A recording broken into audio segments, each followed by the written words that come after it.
Acerquémonos entonces a una de aquellas ceremonias secretas de la SDA y observemos atentamente cuanto allí ocurría. Para recreo del lector, solamente agreguemos que nos hallamos en un lugar del norte de Alemania, a fines del siglo XVII, bajo la bóveda de piedra de una pieza subterránea que hace las veces de cripta iniciática. El recinto posee en el centro un patio circular, embaldosado con lajas de basalto, trap, anaranjado, traídas de Islanda especialmente por miembros iniciados de la dinastía. Rodeando completamente a este patio y formando una celeste circunferencia, un pequeño canal de 4 pulgadas de ancho, completamente lleno de agua, da la impresión de que un anillo líquido ha sido dispuesto en torno. Para acceder al patio hay que atravesar necesariamente el hilo de agua, pero al no existir puente en parte alguna, los iniciados cuidadosamente lo saltean mientras pronuncian una palabra de contraseña. En el interior del anillo de agua, según dijimos, se halla el patio, de unos 30 pies de diámetro. En el centro de este, una columna de piedra negra y base octogonal soporta a unos 5 pies del suelo una primorosa reproducción del milagro navideño. La maqueta, que oculta en su seno al juego del Mesías, se encuentra en este sitio desde muchas décadas atrás, cuando otros iniciados antepasados de los presentes la transportaron al edificio recientemente construido. El recinto donde se halla el patio con su anillo de agua está justo debajo de la sala principal de un imponente castillo. Para llegar hasta él es necesario penetrar por una entrada secreta, disimulada en uno de los muros de la sala, y descender más de 80 pies por una escalera en espiral que parece perderse en las profundidades de la tierra. El último escalón permite ingresar a una galería que circunda a 8 enormes columnas de arco ojival, las cuales se hallan dispuestas alrededor del recinto iniciático y soportan indudablemente parte de la estructura del castillo. Es posible, pues, recorrer la galería y penetrar al recinto desde distintos ángulos, con solo atravesar cualquiera de los 8 arcos ojivales, cuya altura triplica fácilmente al más alto de los hombres presentes. A cortos trechos en la escalera y a ambos lados de las columnas, sendas antorchas de aceite brindaban una iluminación más que aceptable para aquellas misteriosas personas que curiosamente se encontraban acostumbradas a mirar de frente a unos demonios ígneos cuya falsa luz, material y térmica, es 1000 veces más fuerte que el más brillante de los soles del cielo. Hemos visto que atravesando cualquiera de los arcos es posible introducirse al recinto iniciático. Este consiste en una amplia estancia octogonal de unos 60 pies entre columnas opuestas, es decir, el doble de diámetro que el patio central. El mobiliario aquí es escaso, contrastando enormemente con la suntuosidad de los ambientes superiores del castillo, pues consta solamente de 2 baúles al pie de cada columna y una pequeña mesa frente a cada baúl. Aprestémonos ahora a presenciar la llegada de los iniciados. Son 15 personas las que descienden por la sinuosa y pétrea escalera. Lo hacen de a uno, respetando las reducidas dimensiones de los escalones, y aunque las antorchas encendidas previamente ofrecen abundante luz, el hombre que rompe la marcha transporta en sus manos una lámpara romana con 2 mechas de amianto encendidas, de las llamadas candiles de aceite. El primero que arribó a la galería, el hombre de la lámpara, tomó hacia la derecha y comenzó a transitar a buen paso hasta detenerse delante de uno de los arcos. Quienes le preceden continúan transitando en su misma dirección, aunque algunos se detienen frente a los arcos por los cuales tienen asignado ingresar al recinto iniciático. Van estas personas vestidas de un modo tal que se diría más propio de las fastuosidades de una corte francesa que de aquel secreto y solitario ambiente. En realidad, pocos minutos atrás se hallaban todos en situación más acorde con sus vestimentas, pues acababan de cenar en la sala superior del castillo, rodeados de las comodidades y lujos que esa época tenía reservados para las altas dignidades de la nobleza y el clero. Quien hubiese presenciado el anterior festín, sin duda sacaría apresuradamente la conclusión de que los viandantes constituían un grupo familiar en nada diferente a cuantos en aquellos días se hallaban entregados a las nobles tareas de su clase y condición: yantar, beber, hacer la guerra, administrar el patrimonio de la tierra o los bienes de la iglesia, etc. Sí, aquellos que habían cenado en el castillo correspondían perfectamente a esa imagen frívola, y no debe de sorprender que lograsen engañar a cualquier observador, porque en realidad, como ya hemos visto, estas personas eran los miembros iniciados de la dinastía, custodios de la sabiduría hiperbórea y ejecutores de la estrategia A1. Justamente, de la adaptación e integración simulada a las costumbres de la época dependía en gran parte la seguridad de su misión.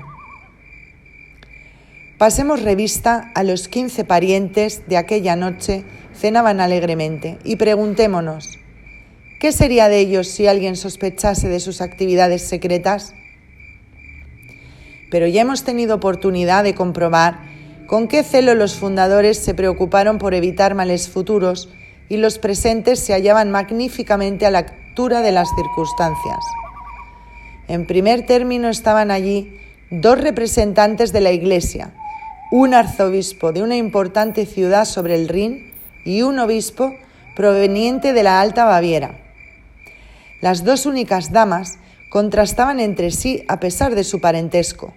La de más edad era la castellana, una condesa viuda que en su juventud cobró celebridad por su belleza, pero que ahora lucía no menor resolución, energía y majestad, al punto tal que sus solos gestos imponían particular respeto en todos los presentes. La segunda dama, prima segunda de la castellana, era una joven y bella princesa, de carácter tan alegre y despreocupado que sería del todo imposible sospechar siquiera su participación en el más ingenuo de los secretos. Había llegado al castillo acompañada de su esposo, un joven príncipe, el cual era también primo de ella e iniciado berserkir, además de señor de un pequeño país al este de Mecklemburgo. Los 10 caballeros restantes, cuyas edades oscilaban entre los 20 y los 60 años, eran todos señores territoriales y, del mismo modo que los otros presentes, vasallos del emperador. Entre los 10 se destacaban un príncipe elector, un duque, 2 condes y 2 margraves. Se comprende que a estas personalidades no les resulta tarea sencilla reunirse sin despertar sorpresa o curiosidad, y aquí sin duda se ponía en evidencia el acierto del parentesco, que descartaba por sí mismo muchos interrogantes. Sin embargo, existían un sinnúmero de dificultades fáciles de imaginar. Varios de los iniciados provenían de estados lejanos y habían debido de preparar sus viajes anticipadamente, enviando mensajeros como se estilaba entonces a los numerosos territorios que habían de atravesar para prevenir a sus señores. No había pues manera de guardar el secreto del viaje, aunque esta desventaja se compensaba con las excusas bien urdidas que se esgrimían como motivo del mismo. Había dispuesto de 17 años para planearlo o crear la necesidad del mismo. Otro problema, por ejemplo, lo constituía en este caso el hecho de que en tanto que uno de los presentes era un gran arzobispo, otro de ellos, el príncipe elector, era un protestante que pasaba por enemigo declarado de la Iglesia. En la misma situación ambigua se hallaban los restantes iniciados, en razón de sus distintas confesiones religiosas. Se trataba de diferencias exotéricas con fines tácticos, por supuesto, pero de ser conocida la identidad de todos los partícipes de tan familiar reunión, podría ésta haber resultado fácilmente sospechosa. Para evitarlo, varios de los nobles declaraban destinos más lejanos que el castillo iniciático, de manera tal que en el curso de su ruta daban casualmente con él, se detenían allí lo necesario para cumplir con el ritual y luego partían inmediatamente. Pero regresemos a la cripta. No bien los 15 iniciados atravesaron los arcos ojivales, se encontraron en el recinto abovedado ya descripto, a la vista del patio iniciático con su anillo de agua. Sin embargo, ninguno de ellos pareció prestar mayor atención a tan extraño ambiente, quizá por conocerlo previamente, y en cambio, cada uno se dirigió resueltamente hacia el baúl que le correspondía. Cada baúl contenía 3 tipos de cosas: un trozo de piedra cortada de la misma montaña que las otras 15, un equipo completo de vestimenta guerrera y 2 armas, una moderna espada germánica de rica empuñadura y temible hoja, un hacha de doble filo, que se diría tan antigua como aquellas que emplearon hace milenios los guerreros cretenses en su particular estrategia del laberinto. Junto a estas armas había un escudo de 3 lados convexos, construido hábilmente con un bastidor de acero remachado, al que se cubrió completamente de un grueso y duro cuero. En el centro exterior de los 16 escudos se hallaba grabado el mismo antiguo y prohibido signo hiperbóreo de los señores de Venus. Todos estos objetos fueron rápidamente colocados sobre las mesas instaladas para tal fin frente a los baúles, y acto seguido comenzaron los iniciados a cambiar sus ropas. Dejaremos por un momento a los iniciados en la cripta y haremos un paréntesis para analizar ciertas cuestiones teóricas a la luz de la sabiduría hiperbórea. La Orden Einenhard, o SDA, practicó siempre los ritos establecidos por los fundadores, John Dee y Wilhelm von Rosenberg. Para comprender la naturaleza de tales ritos y fundamentalmente el objetivo que perseguía, sería necesario ser iniciado hiperbóreo o conocer la tesis fundamental de la sabiduría hiperbórea.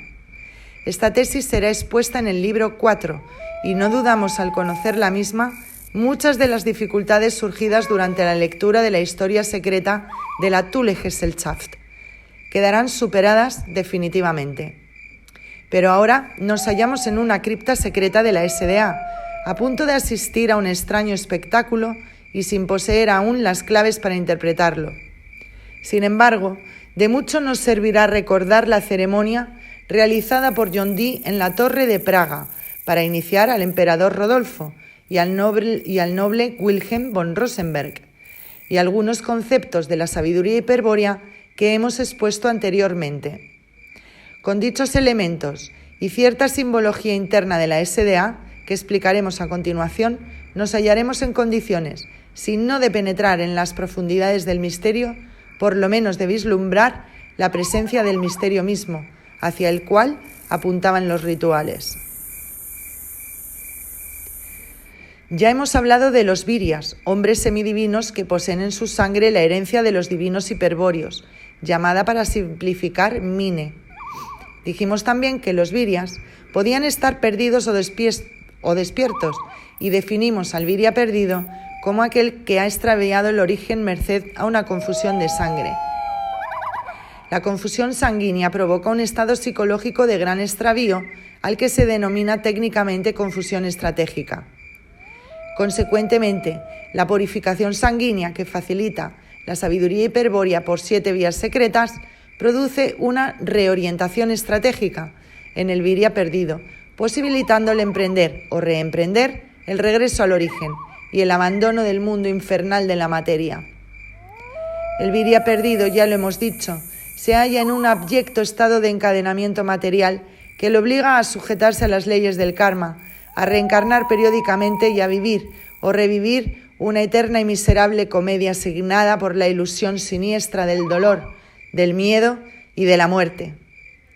En el gran engaño de la vida, el Virya perdido puede ocupar cualquier puesto e inclusive colaborar con el plan evolutivo y progresista de Jehová Satanás o con su sistema de control social llamado también, para simplificar, sinarquía.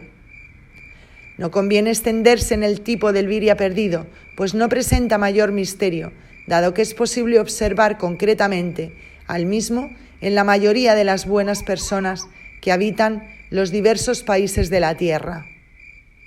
En cambio, el Virya despierto merece nuestro mayor respeto. Él es quien ha puesto en alerta al comprobar su desorientación y con firme decisión, intrepidez y valor guerrero ha comenzado a buscar el origen para recién emprender su regreso. Esta decisión, desde luego, no será respetada por el enemigo, quien tratará por todos los infinitos medios a su alcance de confundir al osado desafiante, buscando impedir que descubra el modo de regresar, induciéndolo por la ilusión y el engaño a quebrar su alerta.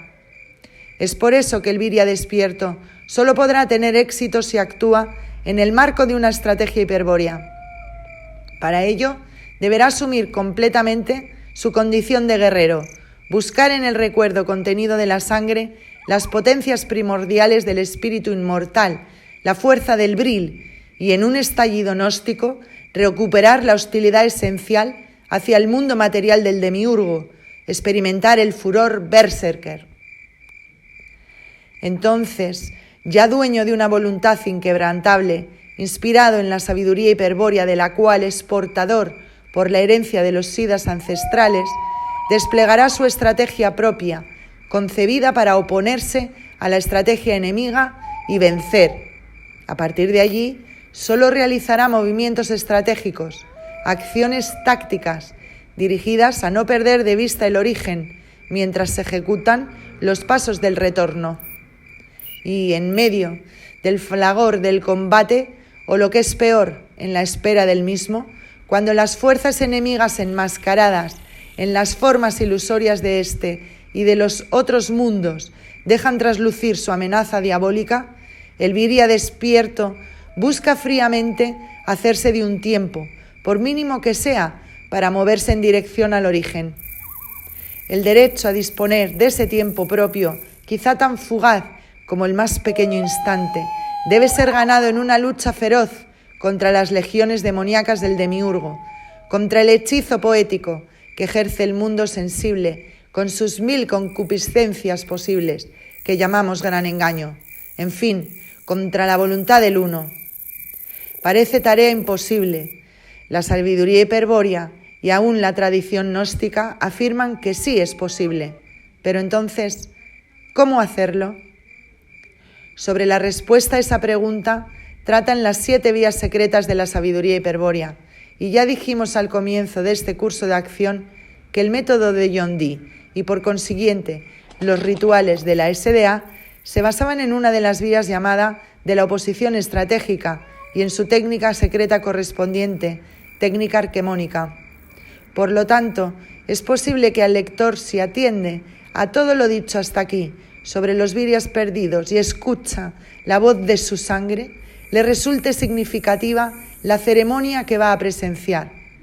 Ella es parte de la respuesta que la sabiduría hiperbórea da a la pregunta antes planteada, pero ni nosotros ni nadie intentaría responder a dicha pregunta directamente. Justamente el ritual constituye una respuesta analógica, única posible durante el Kali Yuga, y dependerá de la capacidad de inducción semiótica del lector el conocimiento que pueda obtener de una mera descripción. Hemos puesto de manifiesto que, aun ignorando la tesis fundamental de la sabiduría hiperbórea, es posible que el ritual de la SDA resulte significativo para nosotros si lo relacionamos analógicamente con la búsqueda del Virya despierto, es decir, con su estrategia propia. Pero recordemos que los iniciados de la SDA son virias despiertos a quienes se ha encomendado una misión para ser cumplida en tanto alcanzan su purificación sanguínea. Es decir, han ensablado su estrategia propia personal con una estrategia racial, colectiva y totalizadora. Esto facilita las cosas, pues en el marco semejante estrategia es bastante fácil percibir al SIDA que ilumina en el centro carismático de la orden o del círculo cerrado y ser guiado por él hasta el origen, logrando la mutación y transformándose también en SIDA, en divina hiperbóreo inmortal. Pero en este caso el honor impide al Viri abandonar la estrategia totalizadora, aunque su estrategia propia haya concluido. Decide entonces continuar operando en el mundo para el bien de la raza, preparando las condiciones para que puedan regresar los antiguos guías hiperbóreos de la humanidad. Esa es la única diferencia que debe tenerse en cuenta al observar a los virias de la SDA, que un viria despierto al concluir la estrategia propia y alcanzar el bril abandona inmediatamente las regiones infernales. En cambio, un iniciado de la SDA, viria despierto o SIDA inmortal, ha de continuar el combate durante un tiempo más en favor de sus camaradas perdidos. Conviene ahora hacer una introducción elemental a la simbología interna de la SDA para facilitar aún más la interpretación de la ceremonia. Para los Berserkir, iniciados de la Einherjar o SDA, el mundo en el cual ocurre la vida cotidiana es simplemente un campo de batalla, una palestra plagada de enemigos mortales a los que se debe combatir sin tregua, pues ellos cortan el camino de regreso, obstruyen la retirada y pretenden reducirnos a la más vil esclavitud, cual es la sumisión del espíritu inmortal a la materia, su encadenamiento al plan evolutivo del demiurgo y su corte de demonios. El mundo es entonces para los Berserkir el Valplas. No existe pues un sitio a donde el guerrero pueda descansar sus armas, un lugar en el cual, por un segundo siquiera, sea posible distraer su atención del enemigo y fijarla en el origen dorado. Ni tal lugar ni tal tiempo existen por sí mismos, pero pueden ser creados estratégicamente. En el Valplas no cabe otra posibilidad más que combatir o rendirse, alternativa esta última que implica hundirse en la idiotez del viria perdido. Pero el que combate puede liberar un sitio y hacerse fuerte en él. Para ello, la vía de la oposición estratégica enseña la técnica arquemónica, la cual incluye el importante concepto de la función cerco. Según la sabiduría hiperbórea, que dice, toda curva cerrada divide a su plano en dos partes. Una curva cerrada puede tener cualquier forma, cuadrada, circular, elíptica, etc., pero siempre presenta el hecho cuantitativo de que divide a su plano en dos partes. La propiedad geométrica que expresa este teorema, fácilmente intuible, nos importa porque la curva cerrada es el caso más abstracto de cerco y evidentemente punto de partida para la definición del concepto. El hombre aplica el principio del cerco cuando efectúa la diferenciación formal y distingue entre una fuera y una dentro. Pero tal propiedad no es exclusivamente humana, sino que otros animales también la poseen, como se han encargado de demostrar la etología. Los animales que presentan noción de territorio se valen también de la función cerco para delimitar su espacio vital o Lebensraum. Pero la etología, al partir de premisas cientifistas propias del evolucionismo darwinista, no logra interpretar los datos obtenidos de la observación empírica y solo atina a definir una función territorio común a los animales territoriales, o sea, a aquellos que delimitan un área como propia y la defienden de cualquier intrusión enemiga. Esto es ver solo una parte del problema y seguramente la etología avanzaría mucho más si emplea el concepto de función cerco que enseña la sabiduría hiperbórea. La técnica arquemónica permite a todo viria despierto aplicar la función cerco en el ámbito del Valplas y dividir el espacio en dos partes. La parte interior del cerco o arquémona será inmediatamente ocupada por el viria, quien habrá creado así estratégicamente el lugar desde donde mirará hacia el origen, el tiempo propio necesario para ello. Lo creará desde la arquémona por medio de la oposición estratégica, técnica que requiere la definición de un lugar. un punto, etc. en el Val Plas, es decir, fuera del Arquémona. Este punto exterior suele consistir a los fines prácticos en una piedra, tal como operó John Dee en la Torre de Praga realizando la oposición con el espejo de piedra de la princesa Papán. Los Berserkir empleaban, según vimos dentro del baúl, cada uno una piedra sin pulir, cortadas de una misma montaña. Contra estas piedras realizaban la oposición estratégica que les permitía desincronizarse del tiempo del Val Plas, es decir, del tiempo del mundo, y crear un tiempo propio con el cual ganar pasos hacia el centro. Conviene ahora detenernos un momento y realizar un resumen muy breve, el cual nos permitirá sintetizar algunas conclusiones. El principal objetivo del Virya despierto es orientarse hacia el centro origen. Sobre él actúa una poderosa estrategia enemiga que tiene por fin mantenerlo en la confusión. La estrategia enemiga domina el espacio y el tiempo. El espacio es del enemigo, porque en la totalidad del universo material existe una difusión panteísta del demiurgo y su jerarquía débica. El tiempo es del enemigo, porque el tiempo es el constante fluir de la conciencia del demiurgo. El cuerpo humano ocupa espacio y contiene materia de la manifestación panteísta. También posee funciones biológicas temporales, relojes biológicos, sincronizados con otros ritmos solares y lunares, aparte de la principal función, la conciencia, que ocurre en el tiempo. Por lo tanto, si el espíritu inmortal que busca liberarse de las cadenas materiales depende excesivamente del cuerpo físico, jamás podrá hallar la salida, nunca logrará orientarse. El cuerpo físico por sí mismo constituye la más pesada cadena si solo forma parte del universo material, ya que entonces nos liga al espacio y al tiempo del enemigo. Pero el cuerpo físico es también un microcosmos, expresión reflejada del macrocosmos del demiurgo, y posee como tal la posibilidad de crear su propio espacio y su propio tiempo. Pero esta posibilidad solo puede concretarse si antes se actualiza la condición de microcosmos, y para eso hay que aislar el cuerpo físico del restante orden material. Esto significa, entre otras cosas, alcanzar la inmortalidad física como consecuencia de la independencia con que el ciclo vital del microcosmos se desarrolla respecto del macrocosmos. Hacer del cuerpo físico, que hasta ahora solo era una parte del mundo, un microcosmos autónomo, independiente del espacio panteísta y del tiempo kármico. Es la posibilidad que brinda la sabiduría hiperbórea con sus 7 vías secretas de liberación espiritual. Pero inmortalizarse en un cuerpo físico no representa ninguna solución al problema del encadenamiento espiritual.